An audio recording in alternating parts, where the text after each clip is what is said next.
મહેસાણાના રાધનપુર રોડ પર કાશી વિશ્વનાથ મંદિર પાછળ આવેલા સી લિંક રોડ પરથી છેવાડાની પ્રાર્થના પરિસર સહિતની સોસાયટીઓના રહીશો પીવાના પાણી માટે વલખા મારી રહ્યા છે। આ વિસ્તારમાં નર્મદાની પાઇપલાઇન નાખવામાં આવી હોવા છતાં છેલ્લા 2-2.5 વર્ષથી લોકોને પીવાનું મીઠું પાણી નસીબ નથી થયું। આ પરિણામે 1 કરોડથી 1.50 કરોડ જેવા મોંઘા મકાનોમાં રહેતા અને તંત્રને ટેક્સ ચૂકવતા પરિવારો આજે ઊંચા TDS વાળું અને ક્ષારયુક્ત બોરનું પાણી પીવા મજબૂર બન્યા છે। વિજાપુર તાલુકાના એક ગામે બનેલી એક દુષ્કર્મની ગંભીર ઘટનામાં મહેસાણાની સ્પેશિયલ પોક્સો કોર્ટે ઐતિહાસિક ચુકાદો આપ્યો છે। લગ્નની લાલચ આપી સગીરા સાથે વારંવાર બળજબરીપૂર્વક શારીરિક સંબંધ બાંધનાર આરોપી રાહુલજી વિક્રમજી ઠાકોરને અદાલતે 20 વર્ષની સખત કેદની સજા ફટકારી છે।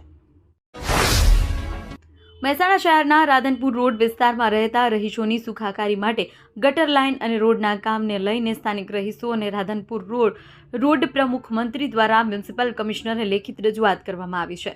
પત્રમાં જણાવ્યા અનુસાર મહેસાણાના રાધનપુર રોડ પર કમળપથથી લઈને પાંચોટ બાયપાસ ડી માર્ટ સુધીનો વિસ્તાર હવે મહાનગરપાલિકાની હદમાં સમાવિષ્ટ કરવામાં આવ્યો છે। આ વિસ્તારમાં ગંદા પાણીમાં નિકાલ માટે પાઇપલાઇનનું કામ હજુ બાકી હોવાથી ચોમાસા દરમિયાન સામાન્ય વરસાદમાં પણ સોસાયટીઓમાં ઘૂંટણસમા પાણી ભરાઈ જાય છે।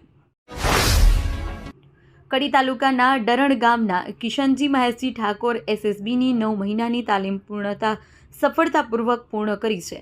તાલીમ બાદ તેઓ પોતાના વતન ડરણ ગામ પરત ફરતા ગ્રામજનો અને પરિવારના સભ્યો દ્વારા તેમનું સ્વાગત કરવામાં આવ્યું છે। ડીજેના તાલે વરઘોડો કાઢી સ્વાગત સન્માન કરાયું છે।